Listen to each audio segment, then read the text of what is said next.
കൂട്ടുകാരെ എല്ലാവർക്കും പുതിയ വീഡിയോയിലേക്ക് സ്വാഗതം. ഇന്നൊരു കറിയുടെ റെസിപ്പിയാണ് കേട്ടോ. കുറുകിയ ചാറിൽ അടിപൊളി ടേസ്റ്റിൽ തയ്യാറാക്കിയെടുക്കുന്ന നല്ലൊരു കറിയാണ്. എല്ലാവരും വീഡിയോ ഫുള്ളായിട്ടൊന്ന് കണ്ട് അഭിപ്രായം പറയൂ. ഉണ്ടാക്കാത്തവരൊക്കെ ഇതേപോലെ ഒരു തവണയെങ്കിലും ഉണ്ടാക്കി നോക്കൂ. നമ്മൾ ഇടയ്ക്കിടയ്ക്ക് ഇതേപോലെ ഉണ്ടാക്കൂ കേട്ടോ. അത്രയ്ക്ക് ടേസ്റ്റി ആയിട്ടൊരു കറിയാണ്.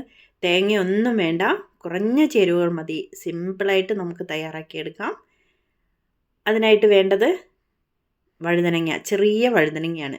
കത്തിരിക്ക എന്നൊക്കെ പറയും. ഞാൻ വഴുതനങ്ങ എന്ന് പറഞ്ഞൊരു വീഡിയോ ഇട്ടപ്പോൾ അതിൽ കുറേ കമൻറ്റ് വന്നു കേട്ടോ. കത്തിരിക്ക എന്നാണ് ഇതിന് പറയുന്നതെന്ന്. നിങ്ങളൊക്കെ എന്താ പറയുക? നമ്മളിതിനെ വഴുതനങ്ങ എന്നല്ലേ പറയുന്നത്. ഇനി നമുക്ക് ഓരോ വഴുതനങ്ങയും ഇതേപോലെ ഒന്ന് കട്ട് ചെയ്തെടുക്കണം കേട്ടോ. മുഴുവനായിട്ട് കട്ട് ചെയ്യണ്ട, നാല് പീസ് പോലെ ആക്കിയിട്ട്. എന്നിട്ട് അതിൽ പുഴുക്കേടൊക്കെ ഉണ്ടോയെന്നൊക്കെ നോക്കിയിട്ട് ഉപ്പ് വെള്ളത്തിലിട്ട് നല്ലപോലെ കഴുകി വെള്ളം വരാനായിട്ട് എടുത്തു വെക്കണം. വെള്ളം അല്പം പോലും പാടില്ല കേട്ടോ. നമുക്കിതൊന്ന് ഫ്രൈ ചെയ്തെടുക്കണം. അതുകൊണ്ട് വെള്ളം നന്നായിട്ട് വാരാനായിട്ട് വെച്ചതിന് ശേഷം വേണം എടുത്തു വെക്കാൻ വേണ്ടിയിട്ട്. ഇനി നമുക്ക് കറി തയ്യാറാക്കാനായിട്ട് ആദ്യം ഒരു പാൻ അടുപ്പത്ത് വെച്ച് അതിലേക്ക് എണ്ണ ഒഴിച്ചു കൊടുക്കാം. ഓരോരോ ഇഷ്ടം പോലെ വെളിച്ചെണ്ണയോ പാം ഓയിലോ സൺഫ്ലവറോ എന്ത് വേണേലും ഒഴിച്ചു കൊടുക്കാം കേട്ടോ. കുറച്ചധികം വേണം. ഈ വഴുതനങ്ങ ഫ്രൈ ആക്കി എടുക്കണം ആദ്യം. അതിനായിട്ട് എണ്ണയിലേക്ക് നമുക്ക് ഓരോന്നായിട്ട് വെച്ച് കൊടുക്കാം കേട്ടോ. ഒരല്പം വെള്ളം ഉള്ളതുകൊണ്ട് ഒന്ന് പൊട്ടിത്തെറിച്ചു. അപ്പോൾ കൂടുതലുണ്ടെങ്കിൽ നമുക്കിവിടെ അടുത്ത് നിൽക്കാൻ പറ്റില്ല. വളരെ ശ്രദ്ധിച്ച് വേണം കേട്ടോ ഫ്രൈ ആക്കിയെടുക്കാൻ. ഇങ്ങനെ ഇളക്കി ഇടുമ്പോൾ ഇതൊന്നും ഉടഞ്ഞു പോണ്ട. പിന്നെ മൂക്കാത്ത വഴുതനങ്ങ എടുക്കണം കേട്ടോ. ഫ്രഷ് ആണെങ്കിൽ അതിൻ്റെ ഞെട്ടുകൂടി എടുത്തിട്ടാണ് കറി വെക്കുന്നത്. ഫ്രഷ് അല്ലാത്ത കാരണം ഞാനതൊക്കെ മാറ്റി മീഡിയം ഫ്ലെയിമിലിട്ടിട്ട് നല്ല പോലെ ഒന്ന് ഫ്രൈ ആക്കി എടുത്തിട്ടുണ്ട് കേട്ടോ. കരിയണ്ട. അതിൻ്റെ തോലൊക്കെ ഒന്ന് വെന്ത് വന്നിട്ടുണ്ട്, ഉള്ളൊക്കെ വെന്ത് വന്നിട്ടുണ്ട്. ഉപ്പ് വെള്ളത്തിലിട്ടതുകൊണ്ട് ഒരല്പം ഉപ്പുണ്ട്, കൂടുതൽ ഉപ്പിട്ടിട്ടില്ല കേട്ടോ. ഇനി കറിയിലിട്ട് നമുക്ക് തിളപ്പിച്ചെടുക്കാം. അപ്പോൾ ഉപ്പ് പിടിച്ചോളൂ കേട്ടോ. ഇനി അതേ എണ്ണയിൽ തന്നെ നമുക്ക് കറി തയ്യാറാക്കിയെടുക്കാം.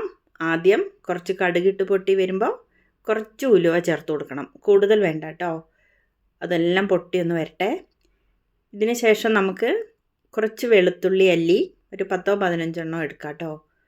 അതേപോലെ തോല് കളഞ്ഞിട്ട് അതേപോലെ ഇട്ട് കൊടുക്കാം. ഒരു ചെറിയ സവാള നൈസായിട്ട് കട്ട് ചെയ്തതും കൂടി ഇതിലേക്ക് ഇട്ട് കൊടുത്തിട്ടുണ്ട്.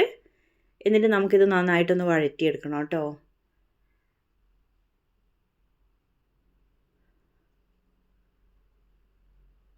വെളുത്തുള്ളി ഒന്നും ചതക്കിയൊന്നും വേണ്ട കേട്ടോ. ഇതേപോലെ തന്നെ ഇട്ടിട്ട് നല്ലപോലെ എണ്ണയിൽ കിടന്നങ്ങ് വെന്ത് വരട്ടെ. ഇനി കുറച്ച് കറിവേപ്പിലൊക്കെയാണ് ഇട്ട് കൊടുത്തിട്ടുള്ളത്. എന്നിട്ട് ബ്രൗൺ കളർ ആവുന്നത് വരെ വഴറ്റിയെടുക്കണം. എണ്ണയിലായതുകൊണ്ട് തന്നെ പെട്ടെന്ന് ആയിക്കോളും. ചെറിയുള്ളി ചെയ്താൽ നല്ല ടേസ്റ്റ് ആയിരിക്കും കേട്ടോ. ഞാനിവിടെ സവാളയാണ് എടുത്തിട്ടുള്ളത്. ഇനി നമുക്ക് ഒരു വലിയ തക്കാളിയോ അല്ലെങ്കിൽ 2 ചെറിയ തക്കാളിയോ മിക്സിയുടെ ജാറിലിട്ടൊന്ന് അരച്ചിട്ട് ഇതിലേക്ക് ചേർത്ത് കൊടുക്കാം. പീസുകളായിട്ടും ഇടാം, പക്ഷെ കുറച്ച് ഗ്രേവിക്ക് കുറുകൽ കിട്ടില്ല. അപ്പോൾ ഇതേപോലെ തന്നെ അരച്ച് ഒഴിച്ചതിന് ശേഷം കുറച്ച് ഉപ്പിട്ട് കൊടുക്കണം കേട്ടോ.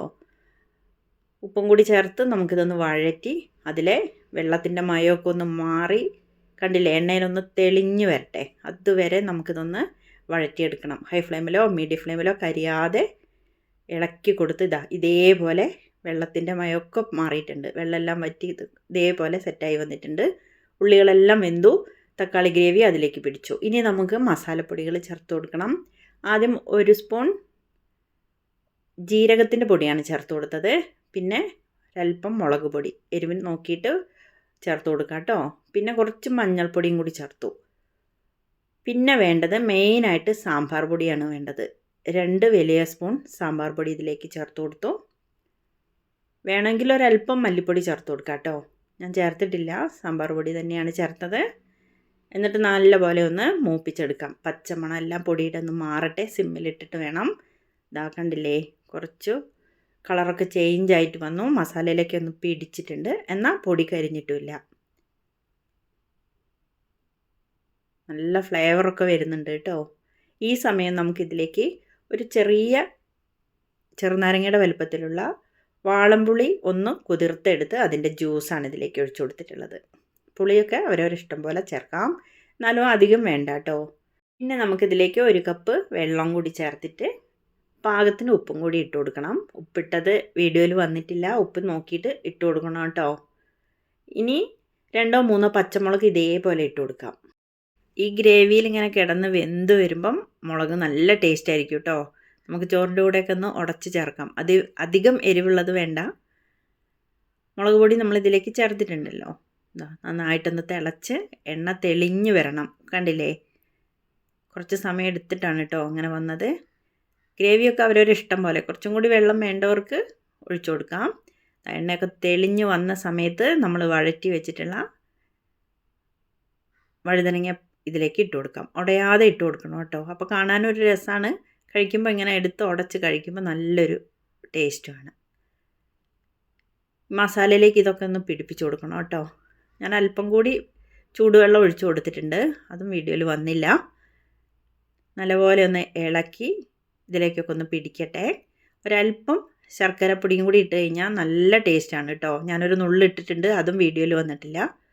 അപ്പോൾ ആ മധുരവും കൂടി ഈ പുളിയും എരിവും ഈ ഗ്രേവിയിലേക്ക് അങ്ങ് ചേരുമ്പം സൂപ്പർ ടേസ്റ്റാണ്.